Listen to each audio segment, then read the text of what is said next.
नमस्कार दोस्तों, एक ऐसी कहानी जो सिर्फ बिजनेस की नहीं, भरोसा, दोस्ती, फ्रॉड और फैसलों की है। एक ऐसा नाम जो एक वक्त यूएई और पूरे अरब के हॉस्पिटल्स, फाइनेंशियल सर्विसेज और एयरपोर्ट्स के बिलबोर्ड्स पर छाया रहता था। बी.आर. शेट्टी, एक आम इंसान, एक डॉक्टर और एक ड्रीमर, जिन्होंने 12,000 करोड़ से भी ज्यादा का एम्पायर खड़ा किया और एक दिन अचानक से सब कुछ गंवा दिया सिर्फ एक पल में। लेकिन उससे पहले जरा इन बातों पर ध्यान दीजिए।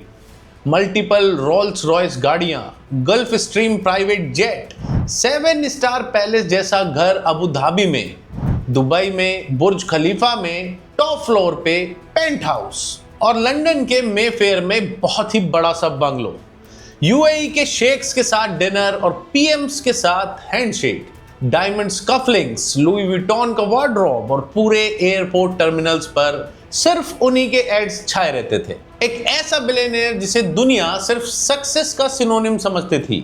कैसे हुआ ये सब? क्या उनको धोखा दिया गया या क्या उन्होंने खुद को छुपाया? इस कहानी में सीक्रेट्स हैं, सस्पेंस है और शायद एक और बहुत बड़ा scandal. This is not just a story, this is a financial thriller. B R. Shetty, born in Udupi, Karnataka, एक सिंपल ब्राह्मण फैमिली में, मेडिकल बैकग्राउंड से थे, लेकिन सपना था बहुत बड़ा। 1973 में एक टिकट, एक सूटकेस और एक होप लेके निकल पड़े थे यूएई। जॉब थी मेडिकल रिप्रेजेंटेटिव यानी एमआर की। सैलरी बहुत छोटी सी, लेकिन सपने बहुत बड़े थे। वहीं से स्टार्ट होती है एक कहानी जो देश के हर मिडिल क्लास बंदे को इंस्पायर करने वाली है। 1975 बी.आर. शेट्टी ने स्टार्ट किया एक छोटा सा क्लिनिक, न्यू मेडिकल सेंटर यानी एनएमसी के नाम से। लेकिन इनकी सोच नॉर्मल नहीं थी। यूएई में प्राइवेट हेल्थ केयर रेवोल्यूशन लाना था।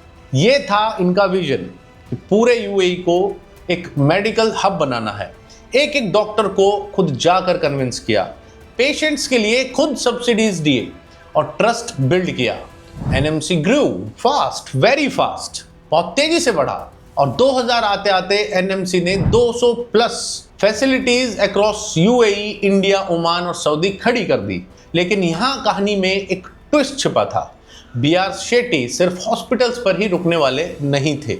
उन्होंने देखा कि गल्फ में बहुत से लोग अपने देश छोड़कर यहां नौकरी करने आए हुए हैं और वो सभी एक फिक्स इंटरवल पर या रेगुलर इंटरवल पर अपने घर पर पैसा भेजते रहते हैं। इससे शेट्टी को एक आइडिया आया और उन्होंने स्टार्ट कर दिया अपना खुद का एक एक्सचेंज, यूएई एक्सचेंज। नाम रखा फिन ABLR और वो बन गया उनके क्राउन का दूसरा जेम एनएमसी के बाद। पैसा बरस रहा था, कामयाबी उनके कदम चूम रही थी। इसके साथ ही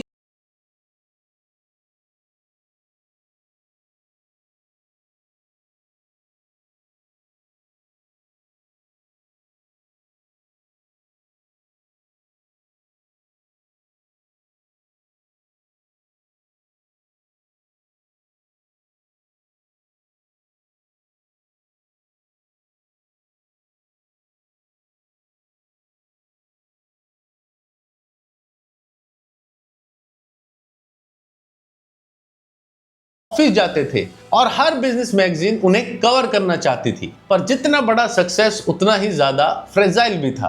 2017 से 19 आते आते कंपनी ग्रो कर रही थी, लेकिन डेब्ट भी था, लोन्स ले रखे थे, प्रोजेक्ट्स एग्रेसिव हो रहे थे और किसी को अंदाजा नहीं था कि एक फाइनेंशियल वॉल्केनो बनता जा रहा है।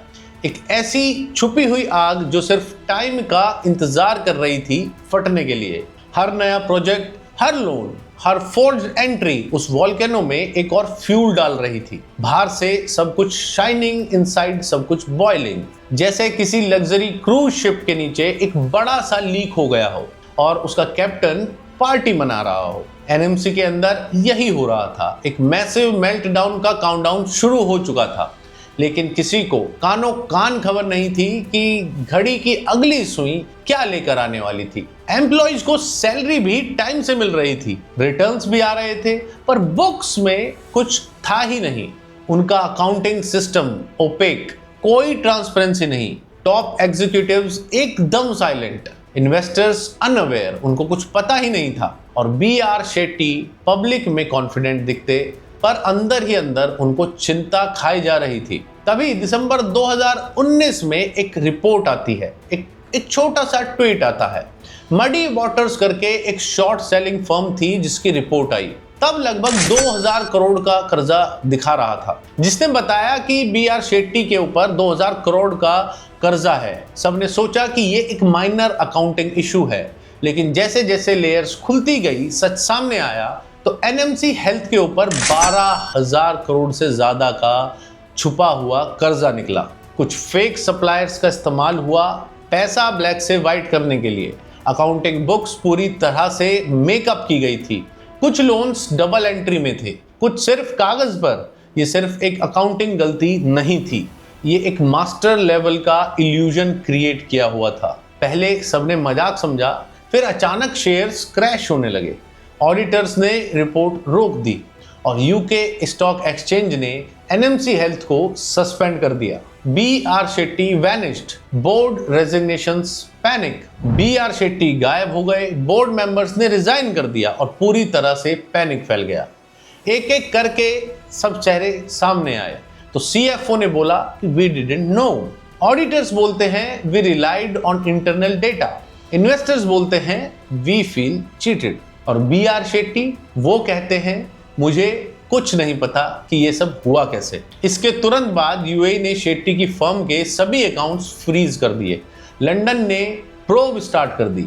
इंडिया में भी ईडी और सीबीआई ने इंक्वायरी स्टार्ट कर दी। अब कोई रोल्स रॉयस नहीं, कोई प्राइवेट जेट नहीं, रहने के लिए कोई महल भी नहीं, बस बचा तो सिर्फ एक मैंगलोर का इनका छोटा सा घर। नेटवर्थ 12,000 करोड़, और इसके साथ ही इतने लीगल बैटल्स स्टार्ट हो गए, मेंटल स्ट्रेस हो गया, और रह गई तो सिर्फ एक डैमेज लेगेसी। क्या सच में बी आर शेट्टी इनोसेंट थे, या वो भी इस गेम का एक साइलेंट प्लेयर थे? बी आर शेट्टी ने बोला है मैं वापस आऊंगा, नई कंपनी बनाऊंगा, लेकिन क्या दुनिया बिलीव करेगी? बैंक्स ट्रस्ट कर पाएंगे? पब्लिक पैसा लगा पाएगी? एक बार जो क्रेडिबिलिटी चली जाए, क्या वो वापस आ पाएगी? बहुत ही मुश्किल है। इस कहानी का सबसे बड़ा lesson, greed kills, overconfidence is silent poison and transparency is everything. B R Shetty की कहानी एक वार्निंग है हर एंटरप्रेन्योर के लिए। एक बिलियनर भी गिर सकता है जब सिस्टम का फाउंडेशन झूठा हो। तो क्या आपको लगता है शेट्टी की कहानी खत्म हो गई, या अभी एक नया ट्विस्ट बाकी है? कमेंट्स में जरूर बताएं। नमस्कार।